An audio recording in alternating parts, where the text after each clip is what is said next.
विश्राम दिया गया है, मगर सिर्फ इंसान का शेड्यूल्ड सब कुछ गड़बड़ हो चुका है। इंसान का शेड्यूल सब कुछ गड़बड़ हो गया है। अभी देखो, एक व्यक्ति, एक इंसान को परमेश्वर ने रखा गया सारा विश्राम को, सिस्टम को इंसान ने बदल दिया। सारे सिस्टम को बदल दिया है। सुबह का काम रात को करेंगे, रात का काम सुबह करेंगे। जो माता पिता बच्चे के साथ करने वाला वो नहीं करेंगे, बच्चा माता पिता के साथ जो करने वाला वो नहीं करेंगे। सारे सिस्टम्स बदल चुका है। मगर वचन बोलता है, वचन हर एक व्यक्ति को यह दिया गया है, आपको एक कानून दिया गया है, आपको एक सिस्टम दिया गया है। आप किस प्रकार का विश्राम देना है। विश्राम सिर्फ शरीर का नहीं है, मैंने शुरू में बोला है, विश्राम सिर्फ शरीर के लिए नहीं है, और वो भी चाहिए, मगर विश्राम, एक इंसान को विश्राम, देखो जानवर को आत्मा नहीं है ना, जानवर को आत्मा नहीं है। बाकी पेड़ पौधे जो भी है वो इंसान के जैसा आत्मा पाया नहीं है। तो उसकी विश्राम क्या होता है, बाहर का रेस्ट, शरीर का रेस्ट। मगर इंसान को किस किस जगह में विश्राम चाहिए, एक आत्मा में, एक मन में, एक बुद्धि में। देखो, अगर बोलेगा तो हर एक विषय में, सब्जेक्ट में इंसान को क्या चाहिए, विश्राम चाहिए। तो विलाप गीत में हम जैसे ये 15 आयत पढ़ेंगे, आपको पता चलेंगे अलग अलग विश्राम क्या क्या है। इसलिए मैं शुरू में ये अलग अलग विश्राम क्या क्या है 1 2 3 करके नहीं बोल रहे, एक एक करके जल्दी हम जाएंगे। पहला विश्राम विलाप गीत में लिखा गया है, उधर लिखा गया है, तुम परमेश्वर से हृदय की गहराई से पुकारना, प्रार्थना करना। जब तक एक व्यक्ति प्रार्थना कंप्लीट नहीं कर पाएंगे, जब तक एक व्यक्ति परमेश्वर ने दिया गया अपने ड्यूटीज कंप्लीट नहीं कर पाएंगे, वो विश्राम नहीं कर सकते। उसका विश्राम आधा रास्ता में उसको उसको छोड़ना पड़ेंगे। इधर इधर लिखा है, दिन और रात तुम रोना है। 18 भजन में आप लोग फिर से देखेगा तो, वे प्रभु की ओर तन मन से पुकारता है। तो विश्राम करने से पहले एक व्यक्ति क्या करना है, सब लोग बोलो, क्या करना है, तन मन से पुकारना है। समझ में आ रहे आपको? आपको एक आत्मिक विश्राम, आपको एक शारीरिक विश्राम, आपको एक इंसान के रूप में जो विश्राम आप चाहता है, आप जैसे शरीर में विश्राम चाहता है, आत्मा में भी विश्राम चाहता है। तो इधर आपको क्या करना है,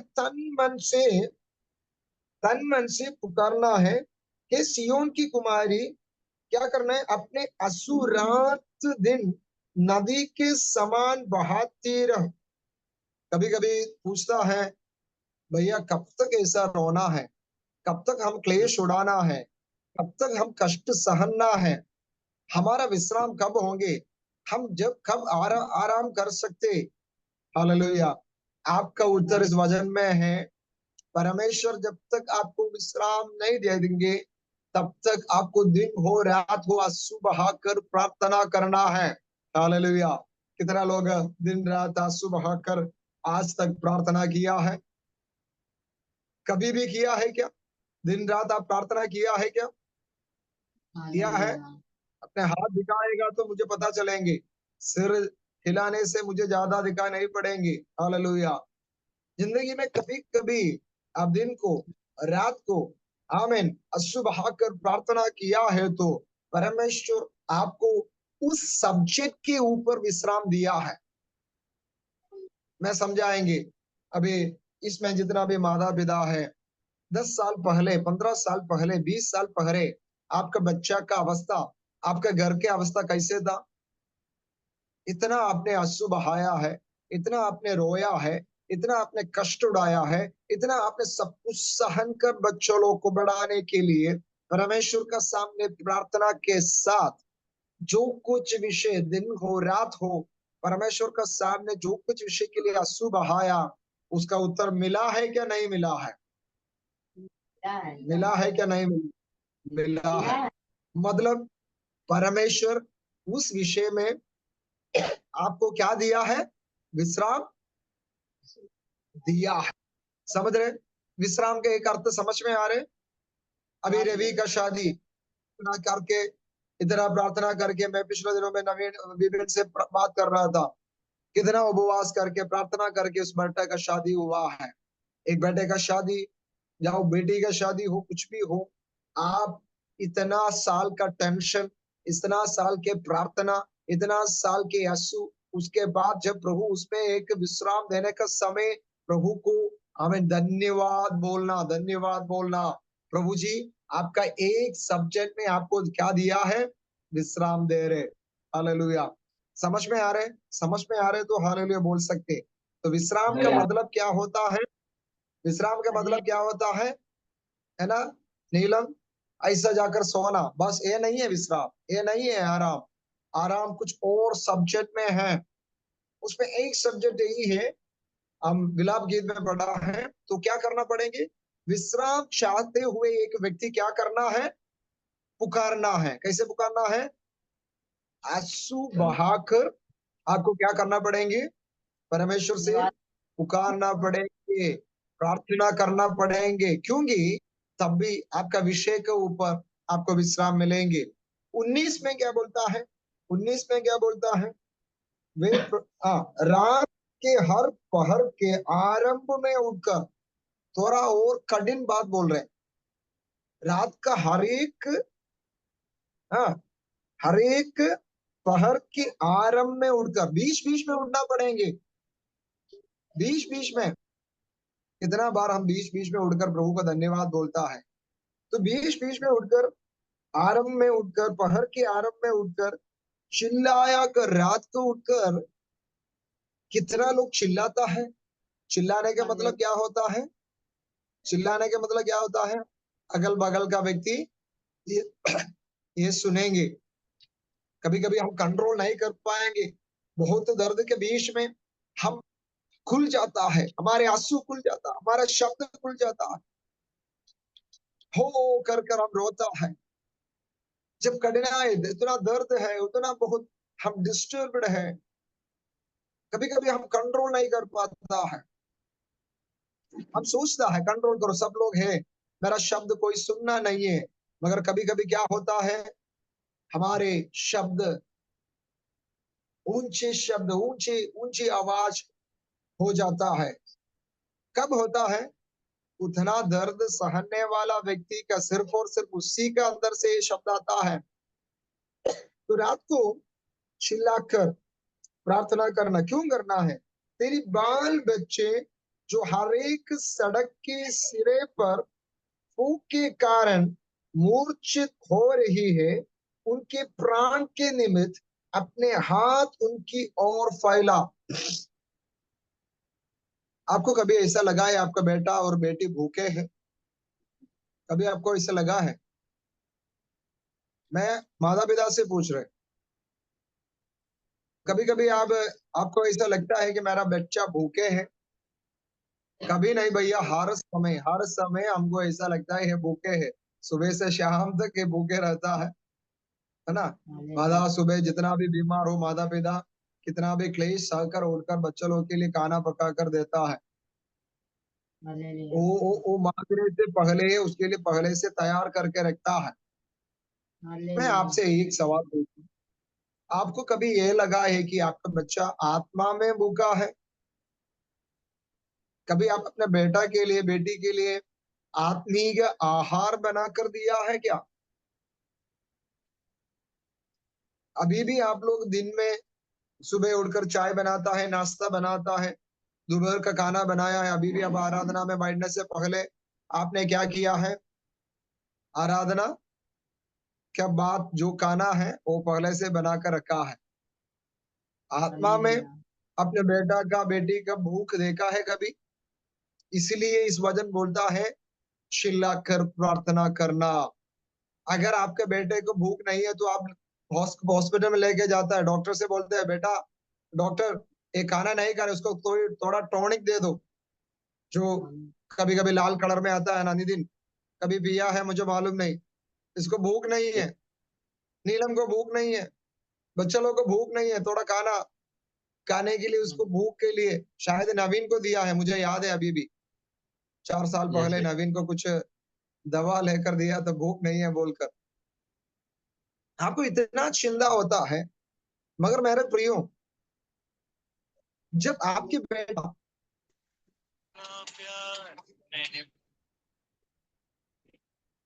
जब आपकी बेटा आत्मा आपके प्रार्थना नहीं कर रहे, काफी दिन से प्रार्थना नहीं कर रहे, काफी दिन से वचन छुआ भी नहीं है, काफी दिन से एक मीटिंग में जुड़ा नहीं है, आप अच्छा डॉक्टर परमेश्वर के पास लेके आया है सब्जेक्ट को?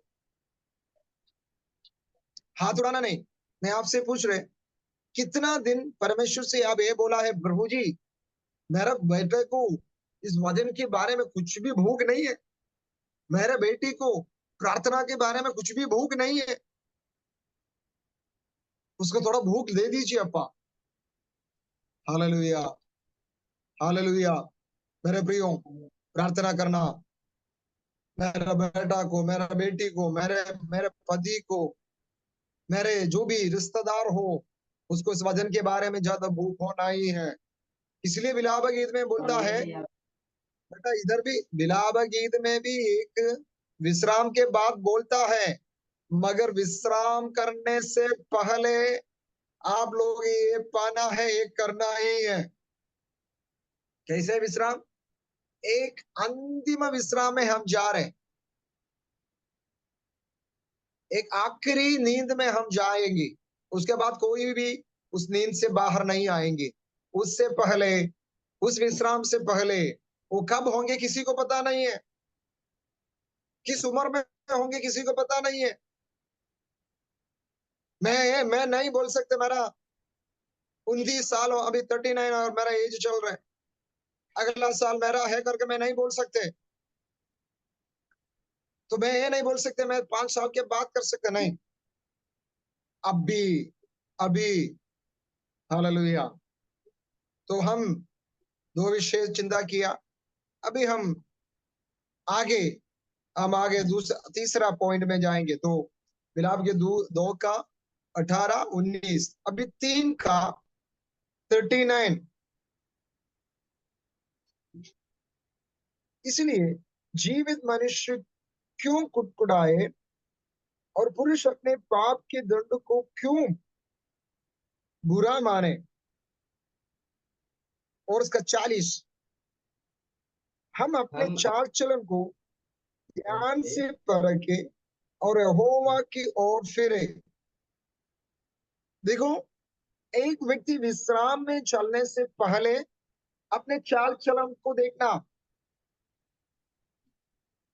अगर मैं बोलेगा तो समझाने के लिए बोलो, आप सोने से पहले आप अपने शरीर को देखता है कि नहीं देखा है? पूरा दिन आप खेत में काम किया है, ऐसे आकर किचन में काम करने के बाद ऐसे आकर आप बिस्तर में जाकर सोएगा क्या? नहीं सोएगा क्या कमलेश बहन? क्यों?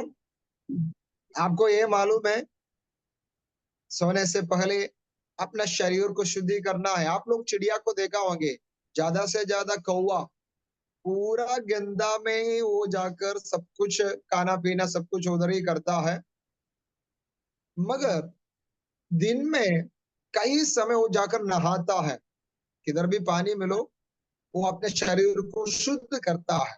हर एक चिड़िया, हर एक जानवर, बिल्ली तक, बिल्ली ऐसा पानी को नफरत करता है, फिर भी अपना जिससे अपने शरीर को क्लीन करता है। इधर हमने क्या पढ़ा है? हमने क्या पढ़ा है? एक व्यक्ति परखना है कि अपने चाल चलन को ध्यान से परखे और यहोवा की ओर फिरे।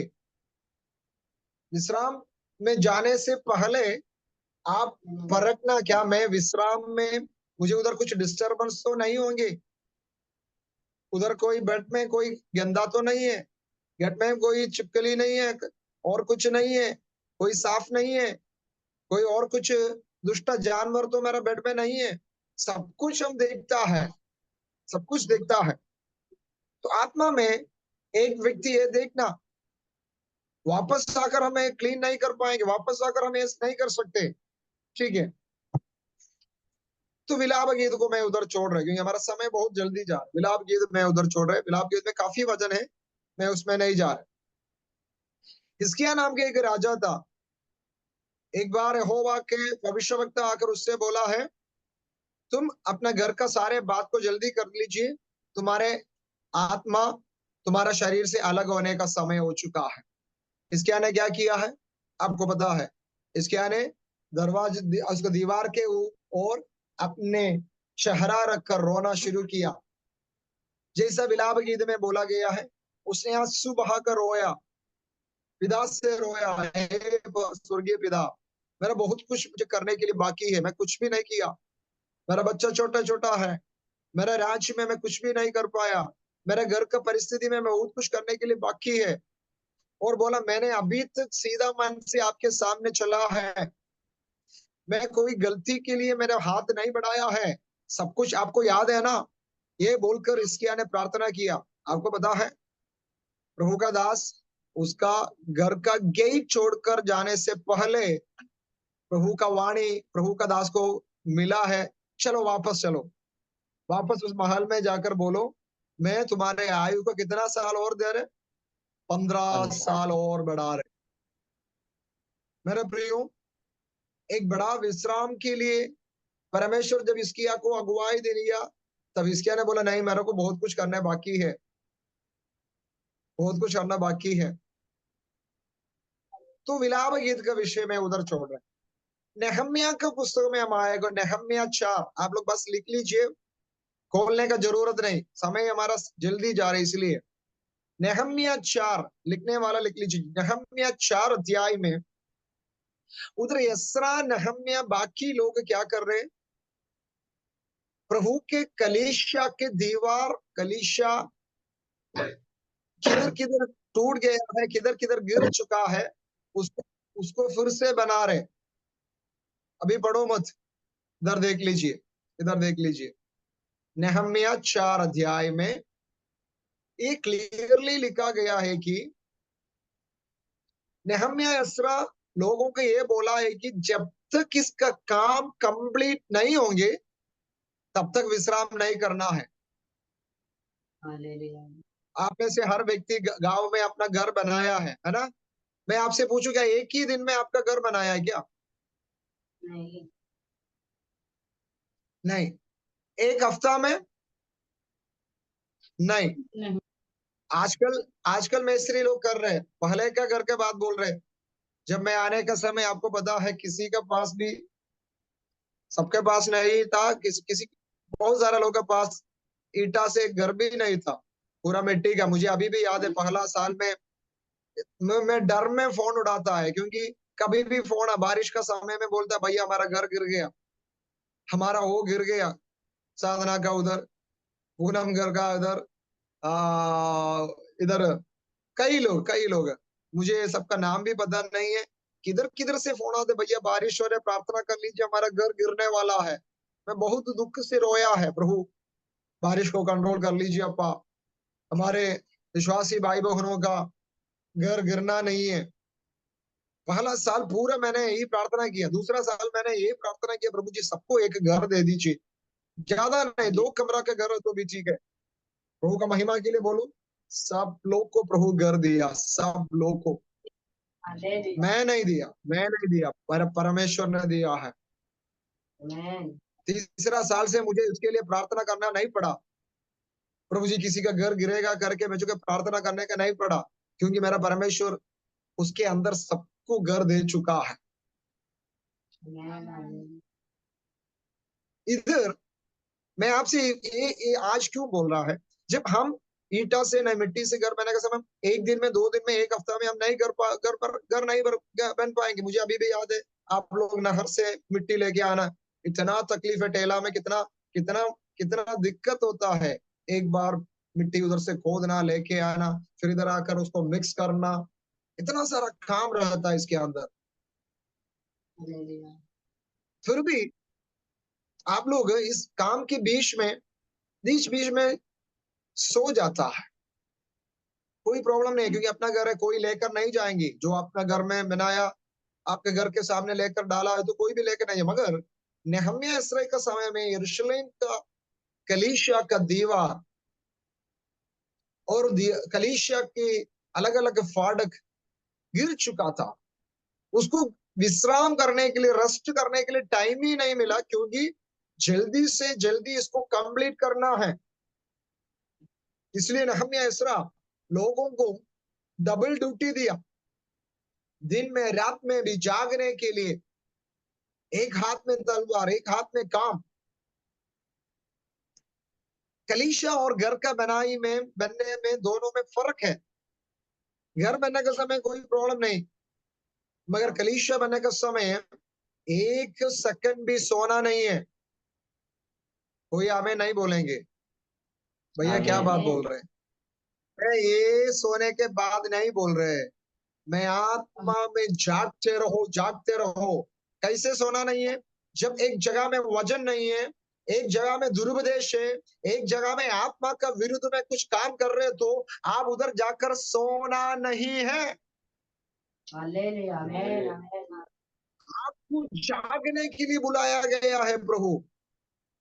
दुरुपदेश के पीछे जाकर, उधर जाकर अपने सिर देने के लिए नहीं गए, बुलाया गया है। उधर जाकर आराम से, ठीक है कुछ भी बोलने दीजिए, हम सोकर उठ के आएंगे, इसके लिए नहीं बुलाया गया आपको।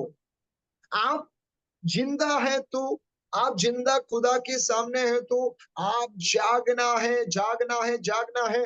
एक कलीसिया किधर भी आत्मा में गिर रहे, तो आप उसको आत्मा में बनने वाला बनना। ठीक है, सभी लोग कुछ भी नहीं कर रहे, मैं भी कुछ भी नहीं कर रहे ना। अकेला है तो भी परमेश्वर का कलीसिया है, ये आपका नहीं है, ये मेरा नहीं है। प्रभु का कलीसिया को बनना हम सबका ड्यूटी है। कितना लोग हालेलुया बोलेंगे? परमेश्वर का कलीसिया बनना मेरा ड्यूटी है, मेरा मेरा काम है। उससे जो होगा मैं करेगा। हालेलुया। इसको बोलता है जागना, इसको बोलता है विश्राम के पहले उन लोग जागकर काम किया है। नहम्याह का पुस्तक 4 आप लोग बात में पढ़िए। उन लोग जागते जागते जागते परमेश्वर का काम किया है। एक वचन पढ़िए 9:3। आप 9 अध्याय पूरा पढ़ना, 9 अध्याय पूरा पढ़ना। मुझे मालूम है आप नहीं पढ़ेंगे, फिर भी मेरा ड्यूटी बोलना है, मैं बोलेंगे। नेहम्याह 9 अध्याय पूरा पढ़ना, मगर समय नहीं है, इसलिए तीसरा आयत पढ़िए। तीसरा आयत नेहम्याह 9:3। जल्दी जल्दी पढ़। तब उन्होंने अपने अपने स्थान पर खड़े होकर दिन के एक पहर पहर तक अपने परमेश्वर यहोवा की व्यवस्था की तक पढ़ते, और और पहर अपने पापों को मानते और अपने परमेश्वर यहोवा की दंडवत करते रहे। देखो इधर वचन जब तक कंप्लीट नहीं हुआ है, उन लोग उस जगह से जगह छोड़कर नहीं गया है। सब लोग सुना? सब लोग सुन लिया है क्या? वो वचन सब लोग सुन लिया है कि? हाँ। एक समय पूरा उसने क्या किया है? तब उन्होंने अपने अपने स्थान पर खड़े होकर दिन के एक पहर तक, अगर मैं आप लोग से बोलूं ठीक है 1 घंटा हम खड़े होकर वचन सुनेंगे। हाँ नीलम देख रहे भैया क्या बात बोल रहे हैं, खड़े होकर कैसे वचन सुनेंगे? हालेलुया। देखो दिन का एक पहर तक, दिन का एक पहर सुबह सुबह शुरू हो गया, दिन के एक पहर तक कम से कम 3-4 घंटा खड़े होकर वचन को सुनकर उसने क्या किया है? परमेश्वर यहोवा की व्यवस्था के पुस्तक पढ़ते, और एक और पहर अपने पापों को, देखो, और एक और पहर, अगला एक पहर तक उसने अपने पापों को मानते और अपने परमेश्वर यहोवा का दंडवत करते रहा। इसको बोलता है आराधना, इसको बोलता है समर्पण। भैया 10 मिनट से ज्यादा भजन मत बोलो, हमको नींद आएंगे। देखो, मुंह खोलकर दिखा रहे हैं, हमको नींद आएंगे, है ना? नहीं, हमको नींद नहीं आना है। वचन सुनने का समय देखो, तब तक विश्राम नहीं देना। इधर क्या दो बात बोला है, एक बात वचन सुनना, दूसरी बात, दूसरा समय तक आपको क्या करना है, पाप को, अपने अपने पापों को, वजन के सामने जो बैठने वाला व्यक्ति को अपने पाप समझ में आएंगे। अभी हमारा कलीसिया के साथ जो भी विषय हो रहे, अगर वजन सीधा पड़ेगा तो नया नेम पड़ेगा तो उसको समझ में आएंगे। मैं जो कुछ कर रहे गलती कर रहे, भैया बोलने का जरूरत नहीं है। वैसे वजन में वजन बढ़ने वाला व्यक्ति को समझ में आएंगे क्या गलती हम कर रहे। तो इन्होंने क्या किया, अपने पापों को मानते और अपने परमेश्वर यहोवा का दंडवत करते रहा, इसके बाद विश्राम किया है। तो विश्राम का तीसरा अर्थ में अभी बोला गया है। विश्राम के पहले परमेश्वर का वचन को सुनना, अपने पापों के लिए क्षमा मांगना, परमेश्वर को दंडवत करना, तब भी आपको सही विश्राम मिलेंगे। हम जल्दी जा रहे हैं। भजन संगीता देखो, नेहम्या 9 अध्याय में पूरा ये लिखा गया है, मैं उसमें नहीं जा रहे, आप लोग बातें पढ़ सकते। भजन संगीता 90 का 10, भजन संगीता 90 उसका 10वां आयत पढ़ेंगे।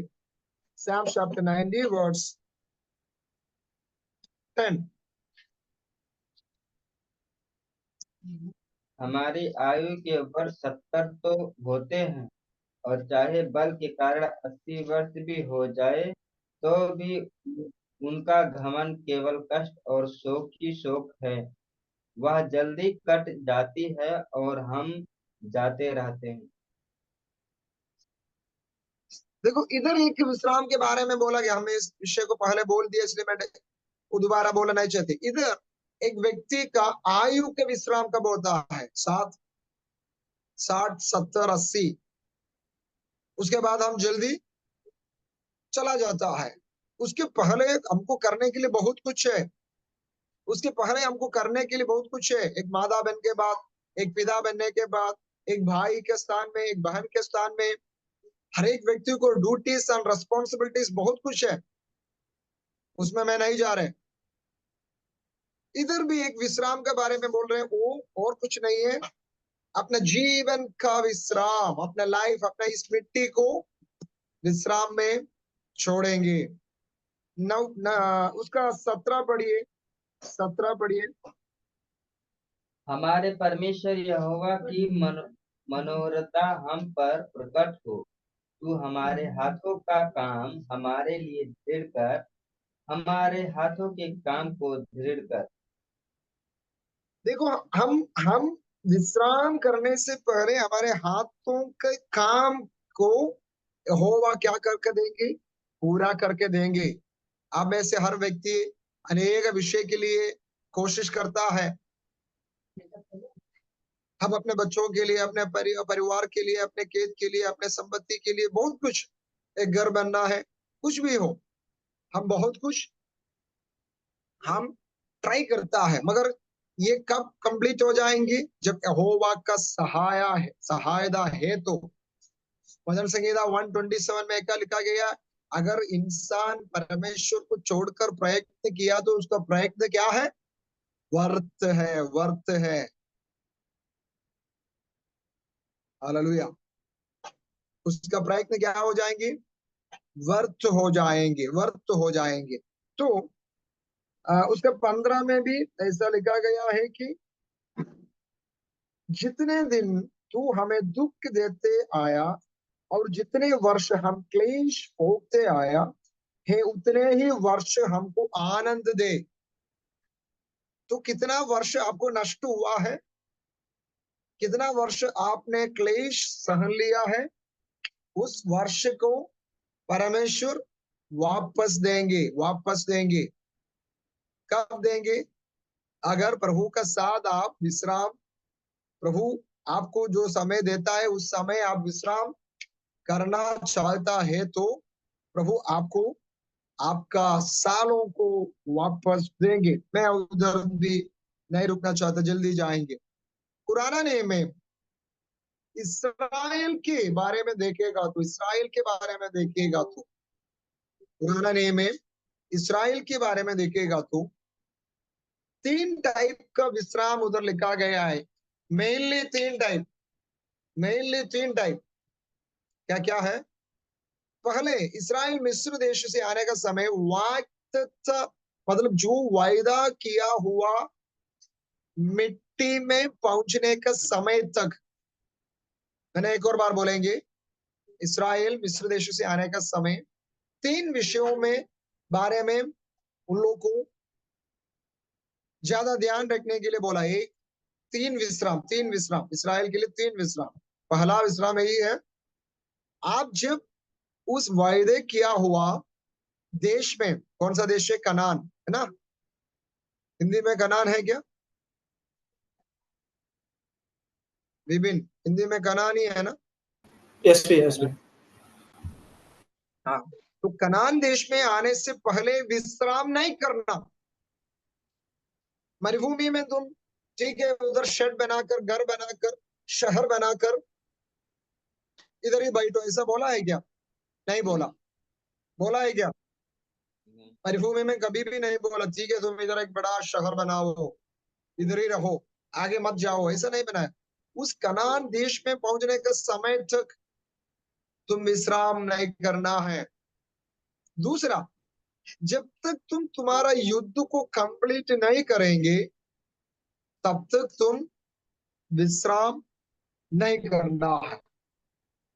फिर से बोलता है, एक्सप्लेन करने के लिए समय नहीं है इसलिए मैं दोबारा फिर से बोल रहे हैं, जब तक तुम्हारा युद्ध कंप्लीट नहीं कर पाएंगे, पूरा युद्ध कंप्लीट नहीं हो पाएंगे, तब तक तुमको विश्राम नहीं है। तीसरा, तुम्हारे भाईजन जब तक सेटिल नहीं होंगे, भाई लोग तुम्हारे ही अस्थि, तुम्हारे ही शरीर के भाग है उन लोग, जब तक उनको भी एक विश्राम नहीं मिलेंगे तब तक तुम खुद विश्राम नहीं करना है। 3 बात मैंने बोला है, मेनली 3 बात। उसमें तीसरा बात आपको मालूम है, योरदान नदी पारने से पहले कुछ लोगों को अवकाश किधर मिला है? योरदान नदी का इस साइड में मिला है। जिसको वजन आता है उसको समझ में आएंगे। मगर उन लोग से बोला है ठीक है तुम्हारा तुम्हारा बच्चा लोग, तुम्हारे बेटी लोग, तुम्हारा बाकी सारे परिवार इधर रहने दीजिए, मगर तुम तलवार लेकर युद्ध करने के लिए योरदान के पार जाना है। जब तक तुम्हारा भाईजन को जब तक तुम्हारा भाईजन को जब तक तुम्हारे बाकी लोगों को विश्राम नहीं मिलेंगे तब तक तुम विश्राम नहीं करना है। मैं क्यों ये 3 बात बोला है? एक आत्मीय व्यक्ति, आत्मा में जो व्यक्ति है वो क्या करना है? जब तक अपने वायदा किया हुआ जमीन, जो वायदा किया हुआ जगह कौन है? अनंत जीवन, परमेश्वर का राज्य, उधर पहुंचेगा नहीं तब तक आप क्या नहीं करना है? विश्राम नहीं करना। मतलब आपका दृष्टि इस पृथ्वी में नहीं होना, आपका दृष्टि इस पृथ्वी के महल में नहीं होना, आपका दृष्टि इधर के आशीषों के ऊपर नहीं रखना, आपका दृष्टि सिर्फ और सिर्फ उधर होना है। हालेलुया। कोई हालेलुया बोलेगा तो अच्छा है। Hallelujah, hallelujah, hallelujah. देखो आपका दृष्टि उस तरफ है तो आपको देखकर इंसान कुछ भी बोलो आपको प्रॉब्लम नहीं है, आपको देखकर कोई भी कुछ भी कहो आपको प्रॉब्लम नहीं है, क्योंकि हम इस दुनिया के लिए नहीं बोल रहे, हम उस दुनिया के लिए बोल रहे। Hallelujah, hallelujah. इसलिए परमेश्वर यीशु ने बोला, छोटा झुंड को देखकर परमेश्वर ने बोला डरो मत, मैं तुम्हारा साथ है, मैं तुम्हारा साथ है। बड़े झुंड हरे हरे जगह देकर भागेंगे। आपको मालूम है लूत अब्राहम को छोड़कर परमेश्वर का दास को, प्रभु का फ्रेंड, प्रभु का दोस्त था अब्राहम। लूत ने सिर उठाकर देखा, क्या देखा है? हरे हरे जगह देगा अपने बकरियों के लिए, अपने परिवार के लिए। वो उस देश में चला गया, प्रभु का उपस्थिति से वो अलग हो गया। उस सोदोम गोमोरा को बाद में क्या हुआ है आपको पता है? स्वर्ग से आग उतर कर वो सारे आशीष जल गया, सिर्फ लूत बच गया, उसका 2 बेटी लोग बच गया, पत्नी तक बचा नहीं है। आज भी मेरे प्रियो, इस वचन के सामने में मैं कुछ बोलना चाहता है। पृथ्वी का आशा के कर, पृथ्वी पर आशा करके पृथ्वी को आशीष के पीछे भागने वाला व्यक्ति से मैं आज बोलेंगे, लालच के पीछे, धन संपत्ति के पीछे, आमीन, दौलत के पीछे, आमीन, अपने अपने अपने नाम के बढ़ाई के पीछे, आमीन, भागने वाला व्यक्ति को बोलता है आग के लिए और आमीन आमीन, बस आपको रखा है, सिर्फ और सिर्फ आग के लिए आपको रखा है। जो कुछ आप इस पृथ्वी में आप पकड़ेंगे वो सब कुछ आग में जल जाएंगे, अपने आत्मा तक। जो व्यक्ति परमेश्वर का राज्य को उस वायदा की मिट्टी के लिए, उस वायदा के देश के लिए आशा करता है, सब कुछ इधर छोड़ने वाला व्यक्ति को प्रभु उस देश में लेके जाएंगे। विश्राम विश्राम विश्राम विश्राम उस व्यक्ति तब करेंगे जब बाकी सब लोग आग में पड़ने का समय, किधर विश्राम, किधर उधर उधर आराम नहीं है। आपको मालूम है नरक में हमेशा आग जलते जा रहे, हमेशा उधर का कीड़ा काम करते रहता है, हमेशा दुष्टात्मा कार्य करते रहेंगे। उधर आपको विश्राम के लिए टाइम ही नहीं मिलेंगे।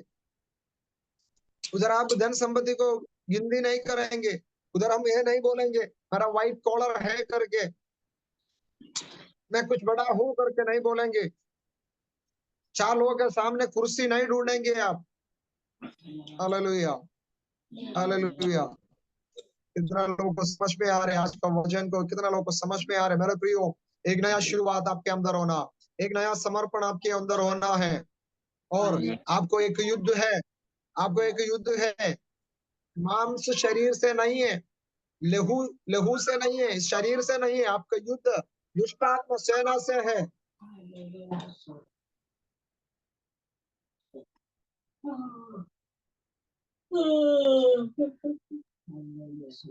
आपका युद्ध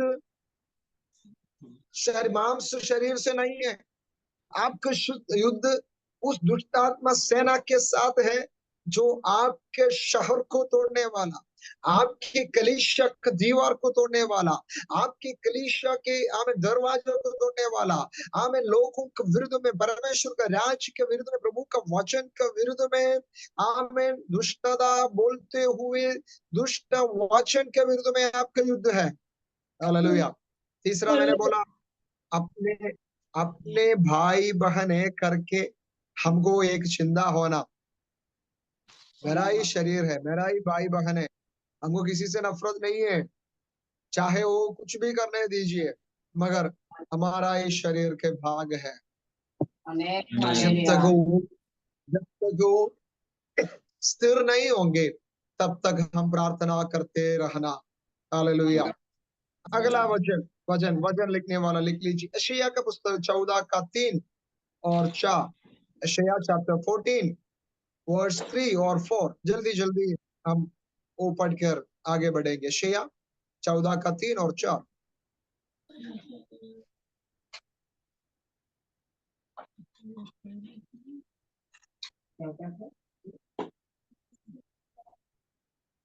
यशायाह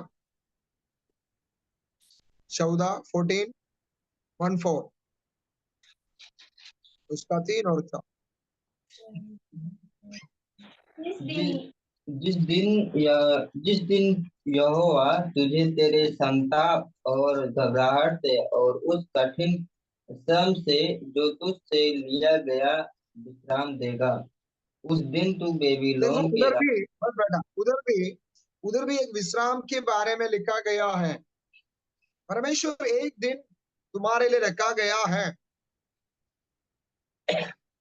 तुम्हारे संतान के लिए, तुम्हारे परिवार के लिए, तुम्हारे हर एक दिन का मेहनत के लिए, तुम्हारे दुख को देखकर, तुम्हारे कष्टदा को देखकर देखो उधर लिखा है, जितना क्लियरली लिखा है, और जिस दिन यहोवा तुझे तेरे संताप और घबराहट से और उस कठिन श्रम से जो तुझसे लिया गया विश्राम देंगे।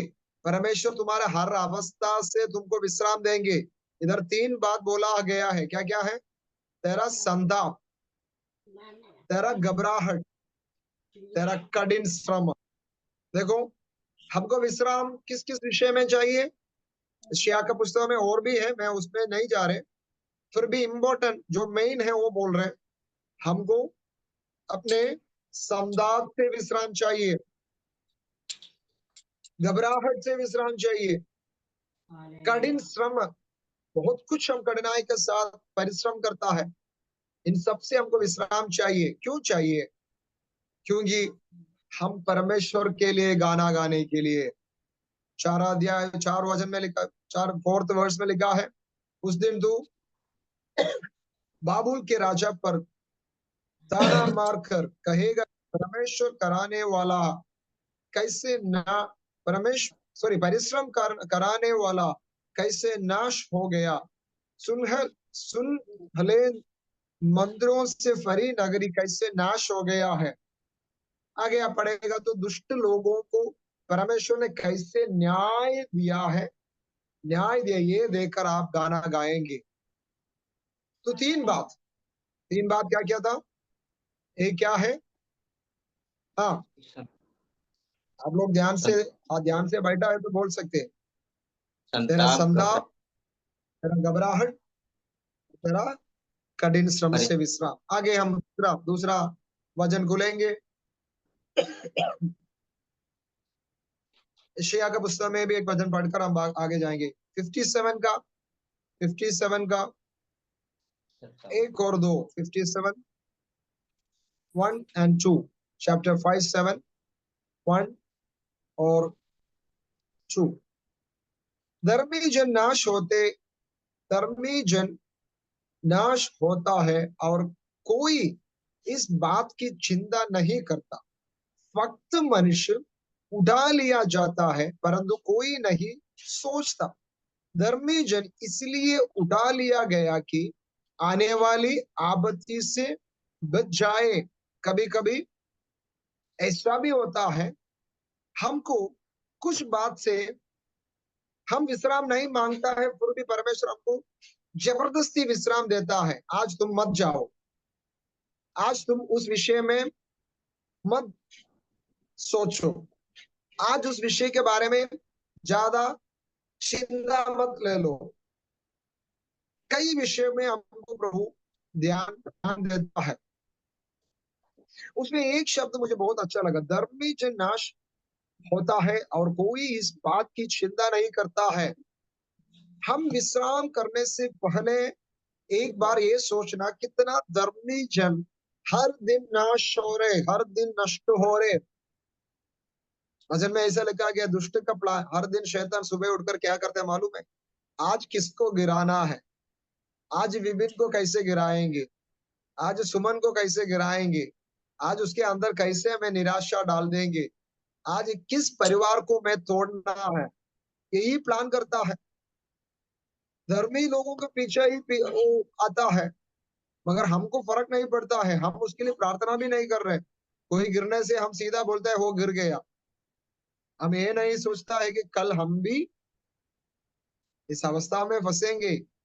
तो मैं इस वजह से ये समझाना चाहता है, हम उस अच्छे विश्राम चाहता है, हम उस अच्छे जिंदगी चाहता है, मगर हम ये भी ध्यान रखना, धर्मी जन, हमारे साथ में हमारे आगे चलने वाला लोग, हमारे अगुवा लोग, हमारे पासवान लोग, उसके लिए प्रार्थना करना, प्रभु जी उसको भी एक अच्छा विश्राम मिलना है, वो रास्ता में गिरना नहीं है, वो आधा रास्ता में वो नाश नहीं होना, वो आधा रास्ता में फंसना नहीं है, वो कोई भी दुष्ट का चाल चलन में गिरना नहीं है।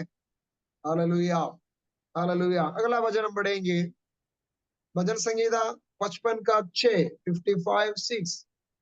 भजन संगीता 55 का 6।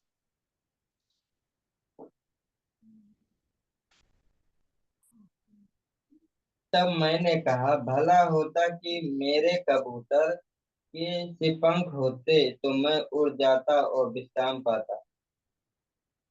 देखो, ये तो हम में से हर व्यक्ति बोलने वाला एक विषय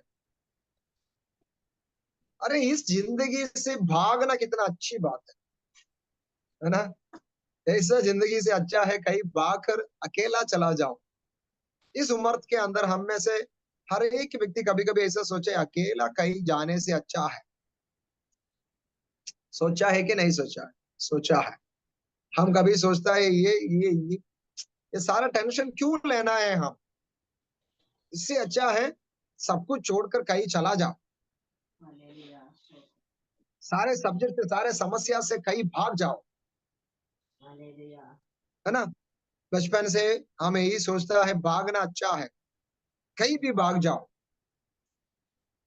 मैं विश्वास करता है इनमें से हमें से कोई भी व्यक्ति ऐसा नहीं है, कभी भी ऐसा सोचा नहीं है। हर व्यक्ति ऐसा सोचता है इससे अच्छा है कहीं भागना, कहीं अकेला जाना। ये सारे सारा दर्द हम क्यों लेना है। तो इधर भजन संगीता लिखने वाला व्यक्ति ये लिखा गया है कि और मैंने कहा भला होता है कि मेरे कबूतर से पंख होते तो मैं उड़ जाता और विश्राम पाता है। मुझे कहीं और दूर जाकर अकेला में जाकर बैठकर विश्राम करना है। इस सारे समस्या से मुझे भागना है। मेरे प्रियो, अगला 4 मिनट के अंदर हम समाप्त करेंगे। 4 मिनट ध्यान से बैठो। कबूतर के जैसा पंख है तो नहीं, नहीं उकाब का जैसा पंख है तो नहीं, और कोई चिड़िया का जैसा पंख है तो आपको विश्राम नहीं मिलेंगे। आपको विश्राम तब मिलेंगे जब परमेश्वर आपके लिए विश्राम देंगे। इसका मतलब यही है आप विषयों के अंदर से भागने का कोशिश मत करो। विषयों को बीच में, आंधी तूफान का बीच में रुककर उस विषय को रोकने के लिए प्रार्थना करो। इसलिए विलाप गीत में हमने पढ़ा है कि रात को हर एक समय में मैं उठकर परमेश्वर से प्रार्थना करेंगे, क्योंकि मुझे कल को फेस करना है। मुझे मुझे कल को फेस करना है। कल आप कैसे फेस करेंगे? कल आपके जीवन में क्या होने वाले, आप कैसे उसका सामना खड़ा होंगे? सामना करना है तो आपको प्रार्थना करना ही है। सामना करना है तो आपको विश्वास के साथ स्थिर रहना ही है। जब तक आप स्थिर नहीं है, आप कुछ भी विषय को फेस नहीं कर पाएंगे। मैं आपसे ये बोलूं, कितना लोग आज एक निर्णय लेंगे जीवन में कुछ भी होने दीजिए, मैं स्थिर रहेंगे, स्थिर रहेंगे। ले लिया। मैं उधर उधर भागने वाला व्यक्ति नहीं, मैं प्रभु का वचन में स्थिर रहेंगे। हाँ होगा, कुम्हार मुझे बीच बीच में बनाएंगे, कुम्हार मुझे बीच बीच में उड़ाएंगे, ठीक है कोई बात नहीं, मगर अच्छी बात यही है हर समय में एक नया बर्तन बन रहे। मेरा रूप बदलता है, मेरा रूप बदलता है, कोई प्रॉब्लम नहीं है। मुझे कुछ दर्द हो रहे, कोई प्रॉब्लम नहीं है, मगर मैं खुश हूं। मैं हमेशा एक ही बर्तन का जैसा नहीं है, मैं कुछ नया रूप प्राप्त कर रहे। हालेलुया। एक्सोडस चैप्टर 33 वर्स 14, आखिरी दो वचन है, आखिरी दो वचन निर्गमन का पुस्तक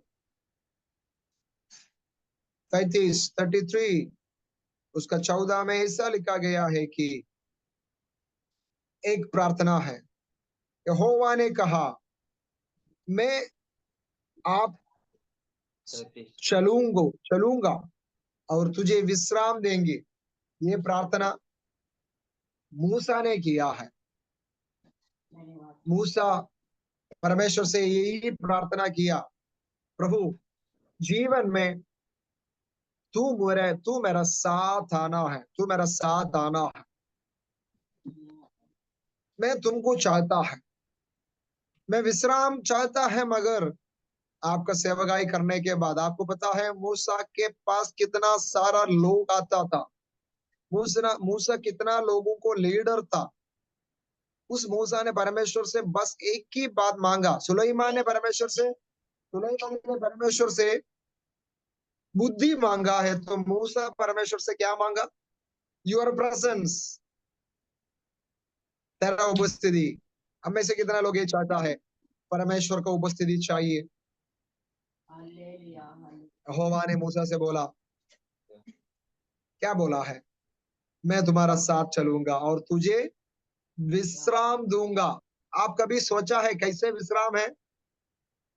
हर दिन इतना सारा लोग मूसा के पास आता है न्याय के लिए, और आगे आपको मालूम है एक दिन मूसा का ससुर जी आने का समय देखे इतना सारा प्रॉब्लम्स मूसा के पास आ रहे, मूसा थक जाता है। तो ससुर जी ने बोला, तुम ऐसा क्यों कर रहे?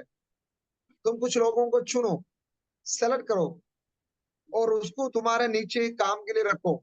इसे 70 लोगों को चुन लिया, 70। वो सब वजन उड़ाने का समय नहीं है। मैं बोलूं विश्राम, यहोवा ने मूसा से बोला मैं तुमको विश्राम दूंगी। क्या, कैसे विश्राम है? तुम इस पीढ़ी को, इधर देख ले, इधर देखो, सब लोग इधर देखो, तुम इस पीढ़ी को किधर लेके जाएंगे? उस वायदा किया हुआ देश में लेके जाएंगे और तुमको मैं विश्राम दूंगे। Hallelujah hallelujah. मेरा प्रियो, सिर्फ हम नहीं जाना, हमारे हाथों में दिया हुआ हर एक व्यक्ति को परमेश्वर का राज्य तक पहुंचाना है। कितना लोग आशा कर रहे हैं मेरे हाथ में देते हुए हर एक व्यक्ति को, मेरे हाथ में देते हुए हर एक व्यक्ति को, हर व्यक्ति का हाथ उड़ाकर ये बात बोलो, मेरे हाथ में देते हुए हर एक व्यक्ति को प्रभु आपके राज्य में लेके आना चाहता है। चाहे वो मेरा पप्पा हो, चाहे वो मेरा मम्मी हो, चाहे मेरा बेटा हो, चाहे मेरा पड़ोसी हो, चाहे मेरा कलीसिया का व्यक्ति हो, उनमें से एक भी नष्ट नहीं होना। मैं किसी से नफरत नहीं कर रहे, मैं उसकी भी और प्रार्थना करेंगे। वो सच्चाई जानने दीजिए, वो प्रभु में आने दीजिए। हालेलुया। तब परमेश्वर आपको देख के बोलेंगे, बेटा बेटी, मैं तुमको सचमुच विश्राम देंगे। Hallelujah hallelujah hallelujah. सचमुच विश्राम वो होता है जब तुम्हारे दौड़ अच्छा से दौड़ने का समय, तुमको दौड़ने के लिए परमेश्वर का उपस्थिति चाहिए। आखिरी वचन पढ़कर हम प्रार्थना करेंगे, और भी बहुत वचन है मगर ये वचन पढ़कर हम प्रार्थना करेंगे। इब्रानी का पुस्तक में विश्वासियों के लिए लिखा गया पुस्तक है इब्रानी का पुस्तक। इब्रानी का पुस्तक में 4 अध्याय में आएंगे हम। हिब्रू चैप्टर 4, इब्रानी 4 का 9 से 11 तक पढ़कर हम प्रार्थना करेंगे। ध्यान से पढ़ना, इब्रानी 9 अतः 4 का 9 से। अतः जान लो कि परमेश्वर हाँ, के लोग के लिए शब्द का विश्राम बाकी है, क्योंकि जिसने उसके देखो बेटा, सुनिए, रुकिए रुकिए रुकिए, उधर रुकिए। परमेश्वर के लोगों के लिए सबत का विश्राम बाकी है। सबत का होता है आपको पता है, यहोवा ने 6 दिन सारे सृष्टि को बनाने के बाद 7वां दिन क्या किया है? विश्राम किया है। उत्पत्ति में लिखा है, और उस दिन को आशीष करके बोला तुम भी क्या करो, उस दिन विश्राम करना। और हम उस दिन में विश्राम करके परमेश्वर को आराधना करता है। तो परमेश्वर के लोगों के लिए एक सबत के अनुभव है। पुराना समय से लेकर नया नियम में भी उस सबत के अनुभव में, मैं ये 6 दिन का बात नहीं बोल रहे, आपको हर एक आपका प्रयत्न से विश्राम करने का दिन जल्दी से जल्दी आ रहे। कितना लोगों को समझ में आ रहे? मेरा परमेश्वर जल्दी से जल्दी वापस आ रहे। आपका विश्राम का दिन काफी दूर नहीं है, काफी पास आ चुका है। Hallelujah hallelujah hallelujah hallelujah. आपका विश्राम का दिन काफी पास आ चुका है। आपका सबत के अनुभव काफी पास आ चुका है। आपका सबत का दिन जल्दी से जल्दी आपके पास आएंगे। आप आगे कुछ भी नहीं कर पाएंगे, आगे आप सबत के अनुभव में चला जाएंगे। उससे पहले आप जो कुछ करने के लिए बाकी है अभी करो, इसी वक्त करो। Amen hallelujah hallelujah hallelujah. व्यर्थ में समय को स्पेंड नहीं करना, व्यर्थ में उधर उधर नहीं जाना, व्यर्थ में बातचीत मत करो, व्यर्थ में कुछ भी नहीं करो। सबत के अनुभव आ चुका है, आपका विश्राम का समय आ चुका है। आप जल्दी से उस विश्राम में प्रवेश करेंगे, क्योंकि पृथ्वी का सारे विषय आपको ये दिखाता है, मेरे मेमना, मेरे मसीहा आने वाला है। हालेलुया, आमीन। Hallelujah, hallelujah. हालेलुया। मैं उस विश्राम के बारे में आज प्रचार करने के लिए आमीन इतना वचन को दिया। उस विश्राम का दिन हार है, उस विश्राम का समय आ चुका है। Hallelujah, hallelujah. 9वां वचन में लिखा है, तो जान लो कि परमेश्वर का लोगों, हे विश्वासी नाम में बैठने वाला लोगों, जान ले कि तुम्हारा सबत का विश्राम बाकी है। शब्द का विश्राम बाकी है, समय आ चुका है। 10वां वचन में पढ़ेंगे, 10वां वचन, क्योंकि जिसने उसका विश्राम में परमेश्वर किया है, उसने भी परमेश्वर की नहीं अपने कामों के पूरा करके विश्राम किया है। परमेश्वर भी ऐसा विश्राम किया। पूरा पृथ्वी का उत्पत्ति से लेकर परमेश्वर सारा इंसान के लिए एक विश्राम रखा गया है। उस विश्राम के लिए हम में से अपने हर एक व्यक्ति को प्रभु तैयार कर रहे हैं, प्रभु के कलीसिया को तैयार कर रहे हैं। थोड़ा समय और कष्ट सहो, थोड़ा समय और सताव है, थोड़ा समय और क्लेश है, थोड़ा समय और तुम भूखा बैठना पड़ेंगे, थोड़ा समय और तुम कष्ट को उड़ाना पड़ेंगे, थोड़ा समय और तुम निंदा सहना है। मगर ये भूलना नहीं है, ये भूलना नहीं है, तुम्हारा शब्द का दिन, तुम्हारा शब्द के अनुभव जल्दी तुम्हारे पास आ जाएंगे।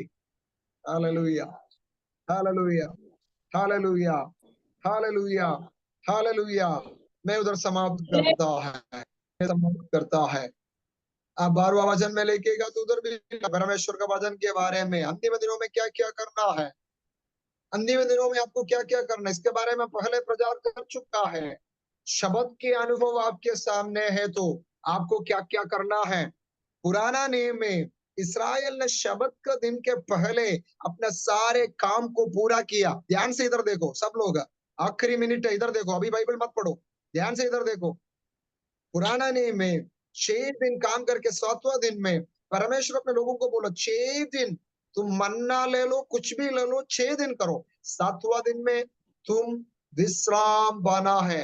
मेरे प्रियो, आपका सबत का दिन सामने है, तो आपका समय, आमीन, the time is going to end, समय जल्दी समाप्त होने वाला है।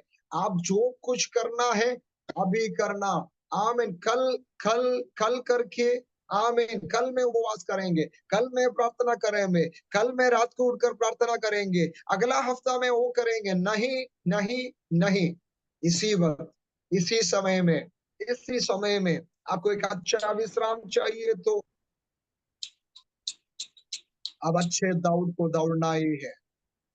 आइए अपने आंखों को बंद कर लीजिए, अपने आंखों को बंद कर लीजिए। मेरे प्रियो, मेरे प्रियो, लोग आपको देखकर कुछ भी बोलने दीजिए। मेरे प्रियो, आमीन, हालेलुया। आप इधर से उधर, इधर से उधर, ऐसा सब लोग आपको लेकर निंदा बोलने दीजिए, मगर आप ये चाहता है, आपका विश्राम का दिन सामने है, आपका आमीन शब्द के अनुभव सामने है। प्रभु आपको विश्राम देंगे, आपका घबराहट को दूर करेंगे, आपका संताप को दूर करेंगे, आपका हर एक समस्या को दूर करेंगे। पहला आयत भूलना नहीं है, क्या करना है, और कुछ भी नहीं जानता है तो भी आप परमेश्वर का सामने प्रार्थना कर लीजिए। आंसू बहाकर रोना शुरू करो, दिन हो, रात का कोई भी समय हो, आप उठकर प्रार्थना कर लीजिए। परमेश्वर से मांग लीजिए, प्रभु मुझे विश्राम चाहिए, मेरे प्रयत्नों से मुझे विश्राम चाहिए, मेरे कलीसिया के बाकी लोगों के लिए, मेरा युद्ध कंप्लीट करके मुझे विश्राम चाहिए। मेरे देश में प्रभु मेरे लिए रखा गया, उस देश में पहुंचकर मुझे विश्राम करना है। Hallelujah, hallelujah. जो विषय आपको डिस्टर्ब करता है, उस विषय को प्रभु का सामने रखो। शायद आपका पति का विषय हो, शायद आपका बेटा का बेटी का विषय हो, आपका भविष्य हो, कुछ भी हो, आज का दिन आप परमेश्वर का सामने रखो। आमीन। आपके अगल बगल में कोई भी नहीं, आप अकेला है तो भी परमेश्वर आपको बोलता है मैं तुम्हारा साथ रहेंगे। मूसा से बोला मैं तुम्हारा संग रहेंगे, मैं तुम्हारा साथ आएंगे और तुमको मैं विश्राम देंगे। मेरे प्रियो, आपके कलीसिया आपको विश्राम नहीं दिया है तो, आपके भाई बहन आपके लिए अच्छा बात नहीं बोलेगा तो परमेश्वर बोलते मैं तुम्हारा संग रहेंगे। आमीन हालेलुया। आज वचन के सामने मैं कलीसिया को आया हुआ भाई बहनों से ये वचन देना चाहता है, प्रभु तुम्हारा संग रहेंगे, वो संग रहेंगे और तुमको अच्छा विश्राम देंगे। विश्राम देने से पहले तुमको उस देश में प्रभु लेके जाएंगे। हालेलुया। तुम्हारा दाऊद को प्रभु कंप्लीट कर पाएंगे, तुम्हारा कमजोरी को प्रभु दूर करेंगे, तुम्हारा दुर्बल को प्रभु दूर करेंगे। तुम कई बार बोला मुझसे नहीं होगा, मुझसे नहीं होगा, मैं नहीं कर पाएंगे, मैं आगे नहीं बढ़ पाएंगे, मगर प्रभु हर बार तुमको देखकर बोलता है नहीं, मैं तुम्हारा साथ रुककर, मैं तुम्हारा संग रहकर मैं इस विषय को कंप्लीट करेंगे। आज भविष्यवाणी के रूप में पवित्र आत्मा बोलता है कि इस कलीसिया को प्रभु बनाएंगे, इस कलीसिया को चट्टान प्रभु डालेंगे, इस कलीसिया के लिए जगह प्रभु देंगे, इस कलीसिया के लिए लोगों को प्रभु लेके आएंगे, इस कलीसिया का हजारों हजारों लोग को प्रभु लेके आएंगे। आमीन हालेलुया। तुम वापस देखने का समय है प्रभु। आमीन। प्रभु इतना बड़े कार्य करने के लिए हम इतना आमीन क्या किया है, ऐसा तुम बात करें, ऐसा तुम प्रार्थना करेंगे आने वाला दिनों में। आमीन। पुराना नियम में 7वां साल आजादी का साल है। कल मैं विभिन्न से ये बात बोल रहा था, 7th ईयर 7वां साल आजादी का साल है। इसराइल का एक सिस्टम ऐसा था, कोई भी दास और दासी उसके घर में है, उसके घर में पैदा हुआ व्यक्ति हो, कोई भी हो, कितना भी खरीदा हुआ व्यक्ति हो, खरीदा हुआ दास हो, 7वां साल में उसको फ्रीडम देता है। मेरे प्रियो, आत्मा में मैं ये विश्वास में देखता है कलीसिया आजाद हो रहे। इस साल में प्रभु बड़े कार्य करेंगे। 7वां साल में है 7th year, the year of freedom. मैं डिक्लेयर करता है in the mighty name of Jesus Christ, मैं डिक्लेयर करता है in the mighty name of Jesus Christ. मेरा परमेश्वर यीशु मसीह का नाम से मैं डिक्लेयर करता है कलीसिया आजाद है सारे बंधन से, सारे दुष्टता से, सारे दुष्ट लोगों से, सारा दुष्ट विचारों से, सारा दुष्ट नजर से, सारा दुष्ट आत्मा का योजना से कलीसिया यीशु मसीह का नाम से आज से लेकर आजाद हो रहे। Mighty name of Jesus. मेरा कलीसिया को आजाद करके प्रार्थना करता है। हालेलुया। हम में से हर एक व्यक्ति प्रार्थना कर लीजिए। आमीन। इस कलीसिया को प्रभु आजाद कर रहे। प्रभु का हर एक वायदा इस साल में पूरा होंगे, इस साल में पूरा होंगे। इस कलीसिया के इस साल हमें सितंबर 7 से लेकर परमेश्वर एक नया बिगिनिंग, एक नया शुरुआत कर रहे हैं। यीशु मसीह नासरी के नाम से we declare it and when we declare it and we decree it, यीशु का नाम से हम डिक्लेयर करता है इस साल से सितंबर 7, इस साल को हम याद करेंगे। आमीन। अगला साल इस समय के अंदर हमारा देश में प्रभु हमको जगह देंगे, जमीन देंगे, कलीसिया देंगे, अनेक हजारों हजारों लोग आराधना करेंगे। आमीन हालेलुया। आमीन। असाध्य तो आमीन लोग बोला है ये असंभव है, मगर यीशु का नाम से ये संभव हो रहा है। We declare freedom over each and every। हर एक विश्वासी भाई बहनों का जीवन में उस फ्रीडम को डिक्लेयर करते पवित्र आत्मा। प्रभु ऐसा करने के लिए हम धन्यवाद करते पवित्र आत्मा। Hallelujah, hallelujah, hallelujah, hallelujah, hallelujah, hallelujah, hallelujah. प्रभु इस वचनों से सभी को आशीष करे। आमीन। आगे का समय कोई एक जन प्रार्थना करके, आमीन हालेलुया, इस वचन के आशीषों के लिए कोई एक जन प्रार्थना करे। हालेलुया।